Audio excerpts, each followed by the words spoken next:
시청자 여러분 안녕하십니까. 지금부터 전옥현의 안보정론을 시작하겠습니다. 지금 시간은 이제 4월 27일 한밤중입니다. 조금 있으면 12시가 다 돼가는데요. 자정이 다 돼갑니다. 우리 시청자 여러분들께서 전옥현의 안보정론 요즘 조금 여러분들께서 덜 보시는 것 같아요. 좀 많이 좀 봐주시고 그래서 이 자유민주주의 그리고 이 시장경제가 지배하는 그런 반듯한 대한민국이 되도록 하기 위해서 문재인 정권에 대한 비판과 그리고 압박 여론을 좀 더 세게 조성해야 되겠다는 그런 취지에서 자 여러분들께서 제 방송 많이 좀 응원을 보내주십사, 시청을 많이 해주십사, 이런 당부의 말씀을 드립니다. 먼저 이 슬픈 뉴스를 하나 전해드리겠습니다. 조금 전에 말이죠. 방금 전에 정진석 추기경이 선종을 했습니다. 여러분들 잘 아시다시피 지난 2월 달에 심한 통증을 느껴서 성모병원에 입원해서 치료를 쭉 받아오셨어요. 그런데 조금 전에 병사가 악화돼 가지고 작별의 세상과 작별을 했습니다. 참고적으로 이 정진석 추기경은 말이죠, 31년도 서울에서 태어나서 현재 90세로 일생을 마감을 했습니다. 그래서 61년도에 사제품을, 그리고 70년도에는 주교품을 받은 바 있고, 그래서 이 청주 교구장에 취임을 했습니다.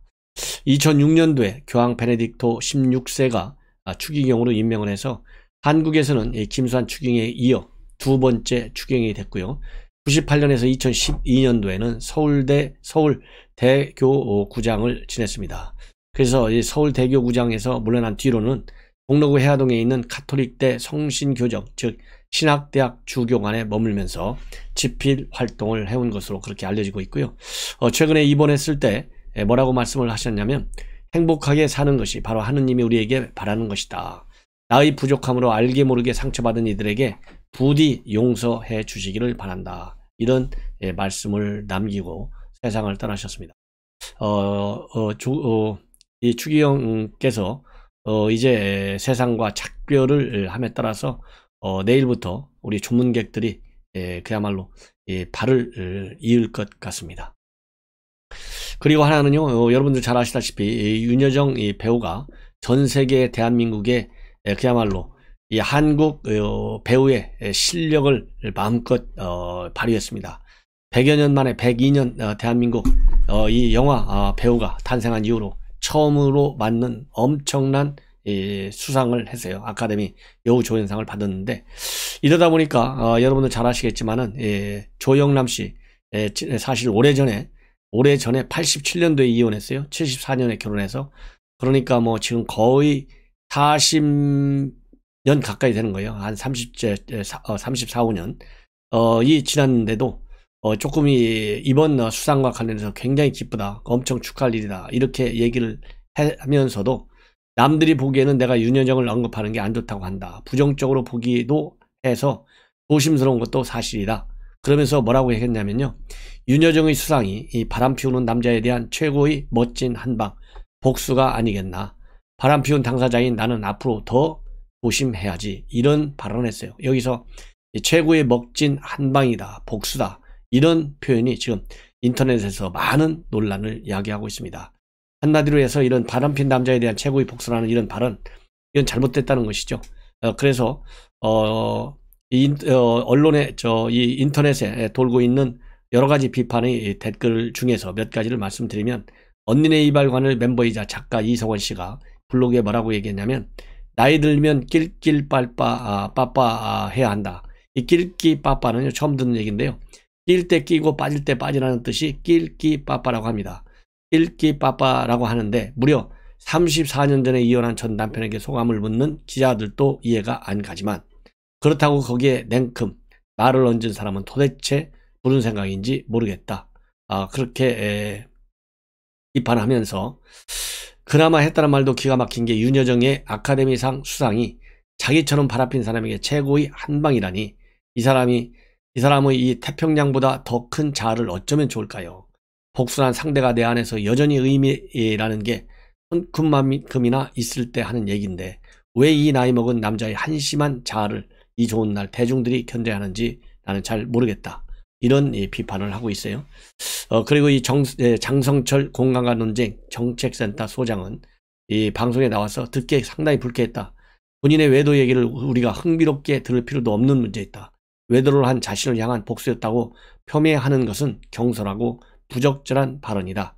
이런 비판을 내놓고 있고, 네티즌은 또 상당히 비판하고 있네요. 윤여정은 당신 같은 사람에게 복수하는데 에너지 쓸 사람으로 보이지 않는다.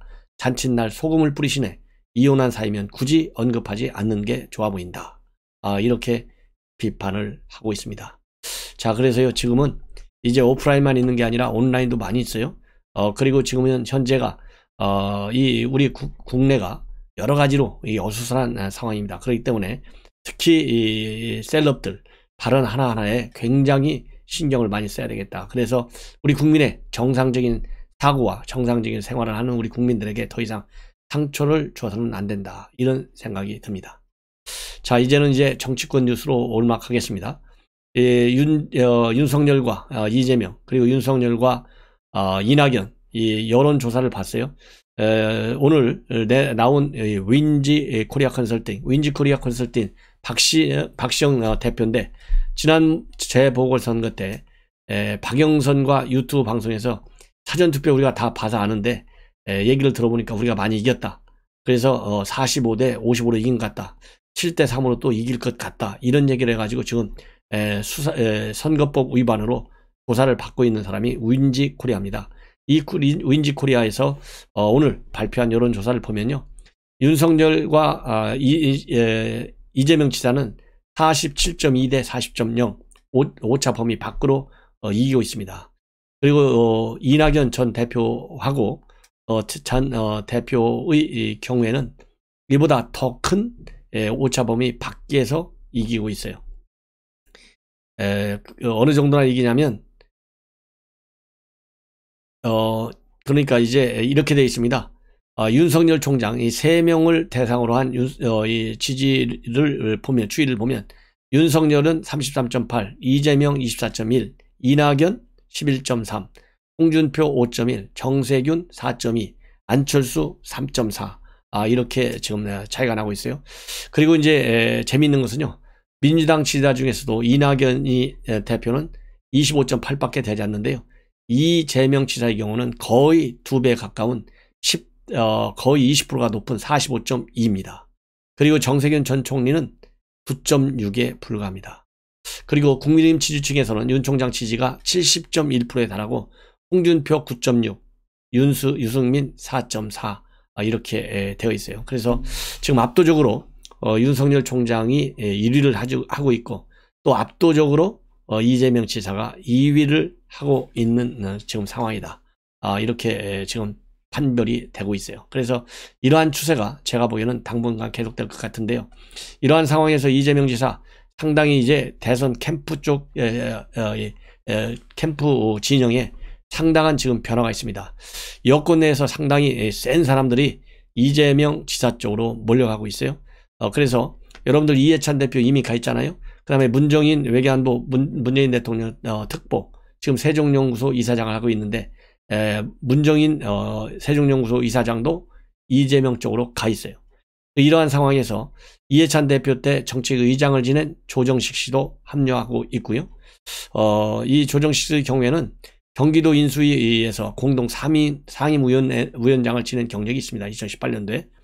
그리고 최근까지 최고위원을 지낸 노웅래도 여기 캠프에 들어갈 예정으로 있는데, 노웅래 의원의 경우에는 중앙대 선배입니다. 그리고 지금 언론에 보도되고 있는 의원들 말고서도 많은 중진 의원들이 지금 이재명 지사의 캠프 쪽으로 가고 있어요. 그래서 이번에 새로 발족할 예정인 포럼이 하나 있는데요. 일종의 싱크탱크죠. 대한민국 성장과 공정 포럼입니다. 그래서 약칭해서 성공 포럼이 다음 달 출범하게 되는데, 아까 말씀드린 그런 사람들, 이 조정식 전 정책의장, 그 다음에 노웅래 전 최고위원, 이런 사람들 말고서도요, 많은 의원들이 여기에 합류할 것으로 그렇게 밝혀지고 있습니다. 중진 의원들이. 그렇기 때문에 지금 여론조사의 추이로 보면 이낙연은 이제 아웃되고 정세균은 거의 불가능할 것 같고요. 어쨌든 이재명 지사의 1위 고수가 확실하고, 그 격차는 더 커질 것 같아요. 이러한 지지율에 따라서 지금 여당 내에서의 이해찬 대표 캠프 쪽에 합류하는 의원은 상당히 빠르게 늘어날 가능성이 크지 않을까. 이런 가운데 이 앞에서 말씀드린 성공과 공정 포럼이다 이렇게 되어 있잖아요. 그것처럼 이 공정이라고 하는 시대적 가치를 하나의 이재명 지사의 키워드로 그렇게 지금 현재 캠프 쪽에서는 내세우고 있는 것 같습니다. 그래서 최근에 이 재산 비례 벌금제를 도입한다. 이걸 가지고 왜 거짓말하느냐, 재산이 아니라 소득 비례다 이런 얘기를 지금 나와서 이 논전이 벌어진가 있는데요. 지금 갑자기 이재명 지사가 오늘부터 말을 바꿨어요. 이름이 뭐 문제냐, 그 의미가 더 문제다. 그래서 그러면 벌금제다, 공정 벌금이다. 이렇게 얘기하면 어떻게 하느냐 해서 한 발 뒤로 물러섰어요. 그래서 공정 벌금, 이 얘기는 결국 한 발 이 벌금 문제와 관련해서 뒤로 물러서는 측면도 있지만 공정의 가치를 그만큼 더 키워나가겠다는 거죠. 그러면 이 공정은 어디서 나왔느냐? 윤석열 총장이 정의와 공정 이런 걸 가지고 상당히 지금 이 2030 특히 젊은 세대들의 지지를 받고 있지 않습니까? 여기서 말하자면 윤석열 총장에 대한 지지 기반을 좀 무너뜨리기 위해서도 이런 공정이라고 하는 이 키워드를 들고 나온 것이 아닌가 하는 생각이 들어요. 자, 이러는 가운데 윤석열 전 총장의 경우에는요, 지금 이 여권, 야권에서는 어떤 얘기가 나오느냐? 윤석열은 좋은데 국민의힘이 좀 싫다. 이렇게 얘기하는 사람이 많다라는 보도가 지금 나오고 있어요. 누구한테서 나오고 있느냐? 이것이 여러분들 같은 파평윤 씨, 그리고 윤석열 총장 출마에 관해서 상당한 호감을 가지고 있는 윤여준 전 환경부 장관의 입을 통해서 이 언론을 통해서 보도되고 있습니다. 중앙일보 보도. 그렇기 때문에 지금 현재 김종인 비대위원장이 윤석열을 꿰차려고 난리를 치고 있고 국민의힘을 강력히 비판하고 있습니다. 그리고 또 야권 안에서도 윤석열 총장이 과거 이 국정농단 사건 수사하는 문제를 두고 또 이 비호감적 우호적인 그런 이 평가가 여전히 살아있는 것이 국민의힘을 좀 불편하게 보는 그런 시각이 있지 않을까 하는 생각도 들어요. 그리고 또 이 국민의힘이 싫다 이런 얘기는 바로 지금 윤석열 총장을 두고 김종인 비대위원장과 국민의힘 사이에 상당한 갈등 국면이 조성되고 있고, 특히 김종인 비대위원장의 국민의힘에 재영입하는 문제를 두고서도 또 논란이 있어요. 이런 논란 때문에 국민의힘이 싫다는 얘기를 하는 사람들이 많다 하는 얘기가 나오고 있어요. 그래서 그러면 윤석열 좋다 이 얘기를 보면, 그리고 국민의힘이 싫다 이런 얘기를 보면 윤석열 총장이 국민의힘에 들어오기는 굉장히 어렵고 제3지대에서 뜰 가능성이 많다. 특히 국민의힘에 들어가면 호남 쪽에서의 지지 기반이 무너질 우려가 크다고 하는 것이 윤석열 전 총장 측 입장에서 보면은 상당히 우려스러운 점이 아니겠느냐. 왜냐하면 최근에 이 호남 쪽에서의 이 구도를 보면 윤석열 대 이재명의 경우에는 41.4 대 40.8 근소하게 윤석열이 앞서고 있어요. 그리고 이낙연과를 보면 윤석열 37.5 대 33.5로 마찬가지로 윤석열 총장이 리드는 하고 있습니다. 약간의 차이로. 그런데 만약에 국민의힘으로 윤석열 총장이 갈 경우에는 이 호남 지지 기반이 무너질 가능성이 크다는 것이죠. 그래서 이 국민의힘 인사로 볼 수 없고 제3지대 인사로 보는 것이 맞을 것이다. 이런 전망들이 나오고 있고요. 그러는 가운데서 윤석열과 김종인 5월 달에는 회동한다. 이런 얘기까지 나오고 있는데요. 5월 달이든 언제든 간에 김종인 비대위원장 또 이 김무성 전 대표 이런 정치 원로들 그야말로 이 문재인 심판론에 앞장서고 있는 정치 원로들의 윤 총장과의 회동 그리고 이 한 배를 타려고 하는 그런 이 생각은 상당히 강해질 것이다. 저는 그렇게 봅니다. 자, 이제는요 한두 가지만 더 말씀을 드리면, 경제 5단체가 오늘 청와대에 공식적으로 이재용 사면을 건의했습니다. 이 경제 5단체는 아주 대표적인 단체들이죠. 경총, 대한상공회의소, 중소기업 중앙회, 한국무역협회, 한국중견기업연합회 이 5개가 이 한국 반도체 산업이 상당히 위기고 지금 도전적인 상황에 와 있는데, 이 이재용 총수의 부재로 과감한 투자와 결단이 늦어진다면 반도체에서의 세계 1위 지위를 이룰 수 있다. 그래서 국민에게 보다 더 국가 국민에게 헌신할 수 있고 또 화업과 포용할 수 있도록 화업과 포용의 결단을 내려달라. 이렇게 요청하는 이 문서를 공식적으로 청와대에 제출했습니다. 사면 건의서를. 그리고 종교계에서도 대한불교조계종 교구분사 주주협의회, 그 다음에 성균관 이런 종교단체에서도 사면을 건의하고 있어요. 근데 이와 관련해서 지금 이 보도 내용을 보면 청와대 내 반응은 살벌합니다. 아주 충격적이에요. 현재로서는 검토할 계획이 없고 그리고 현재까지 검토한 바도 없고 현재로서는 검토할 계획도 없다. 이렇게 딱 잘라서 얘기하고 있는 입장문을 청와대가 밝히고 있습니다. 자, 이거와 관련해 가지고요, 일각에서는 현재로서는 이런 말이 있는 걸로 봐서는 앞으로는 검토할 수 있다는 얘기가 아니겠느냐, 이런 얘기가 나오고 있어요. 그러나 지금은 모든 이슈를 갖다가 선거 구독, 선거 공학적 측면에서 보고 있어요. 그래서 이재용 부회장을 사면할 경우에는 반재벌 정서를 가지고 있는 지지, 콘크리트 지지층의 붕괴 현상이 나타날 우려가 있는 것으로 저는 볼 가능성이 크다. 그래서 그렇게 쉽지가 않고 시간이 상당히 걸릴 것이다. 저는 그렇게 봅니다. 시청자 여러분, 이것으로 제 방송을 마치고요. 또 중요한 뉴스 기다리고 있습니다. 시청자 여러분들께서 알람을 설정해서 제 방송 많이 봐주시고, 그리고 빨간색 구독 버튼, 제 방송은 무료입니다. 눌러서 구독자가 되어주시면 대단히 고맙겠습니다. 감사합니다.